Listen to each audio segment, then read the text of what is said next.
വണ്ടി ഓടിക്കൊണ്ടിരിക്കുകയാണ് തിരുവനന്തപുരത്തേക്ക് അല്ലേ? മോഹൻ റോയ് സാറിന്റെ വീട്ടിലെ വർക്കിനെ കുറിച്ചിട്ട് ഡിസ്കസ് ചെയ്യാനാണ്. എങ്ങനെയാണ് നമുക്ക് നമ്മളിലേക്ക് ആ വർക്ക് വന്നത്? ഫൈസൽ സാറിന്റെ വീഡിയോ കണ്ടിട്ടാണ് അവർ എൻക്വയറി ചെയ്തത്. അപ്പോൾ അവരുടെ ഡിമാൻഡ് എന്താണെന്ന് വെച്ചാൽ അവർ ഗൾഫിൽ നിന്ന് വന്നിരിക്കുകയായിരുന്നു. അപ്പം അടുത്ത ദിവസം തന്നെ മീറ്റ് ചെയ്യണം എന്നായിരുന്നു അവരുടെ ഡിമാൻഡ്. നമ്മളാണെങ്കിൽ എല്ലാവരും ബിസിയാണ്.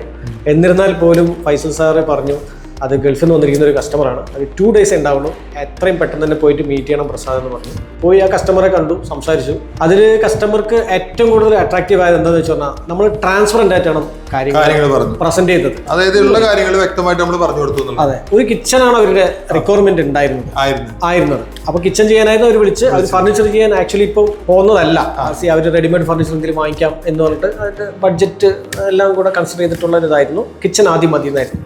പക്ഷെ നമ്മുടെ ആ പ്രസന്റേഷനും അല്ലെങ്കിൽ നമ്മുടെ ആ ട്രസ്റ്റ് ഉണ്ടല്ലോ, നമ്മുടെ ആ ട്രസ്റ്റും കൂടെ കണ്ടിട്ട് അവർ പറഞ്ഞു പാനലിങ്, 3 ബെഡ്റൂം, TV യൂണിറ്റ്, അങ്ങനെ എക്സെട്ര എല്ലാ വർക്കും നമുക്ക് തന്നെയാണ് തന്നിരിക്കുന്നത്. കഴിഞ്ഞ ദിവസം വിളിച്ചിട്ട് പ്രത്യേക ഒരു കാര്യം പറഞ്ഞു, പ്രസാദേ നിങ്ങളുടെ വർക്കിലാണ് ഞാൻ ഹാപ്പി. കാരണം എനിക്കൊരു ടെൻഷനും ഉണ്ടായിട്ടില്ല. പക്ഷേ മറ്റുള്ള പല വർക്കിലും എനിക്ക് കുറേ കോൾസ്, ഇതൊന്നും ഓർഗനൈസ് ചെയ്യാൻ പറ്റാത്ത ഒരു ബുദ്ധിമുട്ടുകളുണ്ട്. മോഹൻ റോയ് സാറല്ല, എല്ലാ കസ്റ്റമേഴ്സും പറയുന്ന ഒരു കാര്യമാണ്, ഏൽപ്പിച്ചു തന്നാൽ കൃത്യസമയത്ത് നമ്മൾ തീർത്തു. വീഡിയോ എടുക്കുന്ന ശ്രീരാഗ് അടക്കം വലിയ ഒരു മികച്ച ടീം നമ്മുടെ കൂടെയുള്ളതുകൊണ്ടുള്ള ഒരു ധൈര്യം തന്നെയാണത്. കേരളത്തിലുടനീളം നമ്മുടെ ഇന്റീരിയർ വർക്കുകൾ നടന്നുകൊണ്ടിരിക്കുന്നുണ്ട്.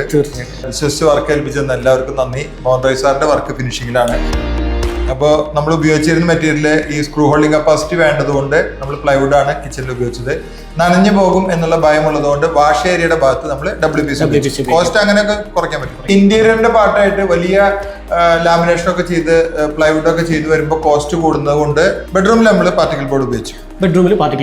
നല്ല ഫിനിഷിൽ തന്നെ പാർട്ടിക്കിൾ ബോർഡിൽ ഇപ്പോൾ ഫർണിച്ചറുകൾ ചെയ്യാൻ പറ്റും. ഐഫ ഉപയോഗിക്കുന്ന പാർട്ടിക്കിൾ ബോർഡ് എന്ന് പറഞ്ഞാൽ നമുക്ക് പ്രീമിയം പേപ്പർ തന്നെയാണ്, അല്ല നമ്മൾ ലോക്കൽ പേപ്പറല്ല ഉപയോഗിക്കുന്നത്. ഐഫിന്റെ എല്ലാ മാനുഫാക്ചറിംഗ് യൂണിറ്റിലും പ്രീമിയം പേപ്പറാണ്. 80 GSM കുറയാതെയാണ് നമ്മൾ പാർട്ടിക്കിൾ ബോർഡ് ഉപയോഗിക്കുന്നത്.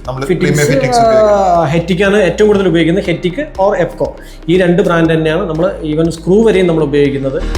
പിന്നെ ഒരു കാര്യം പറയാനുള്ളത് വെച്ച് കഴിഞ്ഞാൽ ഇന്നൊരു കസ്റ്റമർ വന്നിട്ടായിരുന്നു ഇവിടെ. അപ്പൊ എന്നോട് ഇന്റീരിയറിന്റെ കാര്യങ്ങളൊക്കെ സംസാരിച്ച് അവസാനം പറഞ്ഞ എന്താണെന്ന് വെച്ചാല് എത്ര രൂപയാവെന്ന് ചോദിച്ചു. ഞാൻ അങ്ങോട്ട് ചോദിച്ചു പറഞ്ഞു എത്ര രൂപയ്ക്കാണ് ചെയ്തു തരേണ്ടത്. നിങ്ങൾ ആവശ്യപ്പെടുന്ന അളവിൽ കുറെ ബാധ്യതപ്പെടുത്തിയിട്ടൊന്നും ഇന്റീരിയർ ചെയ്യണമെന്ന് ഞങ്ങൾ ആവശ്യപ്പെടുന്നില്ല. മിനിമൽ മതി. ഡിസൈൻ നല്ല രീതിയിൽ ഒരു ഡ്രോയിങ് വരപ്പിക്കുക, അതിനനുസരിച്ച് ഡിസ്കസ് ചെയ്തിട്ട് വളരെ പെട്ടെന്ന് തന്നെ. ഇപ്പൊ നമുക്കിപ്പോ ഇത് വലിയൊരു വർക്ക് ഇപ്പോൾ ഒരു 40 ദിവസം കൊണ്ട് ചെയ്ത് കൊടുക്കാൻ പറ്റും.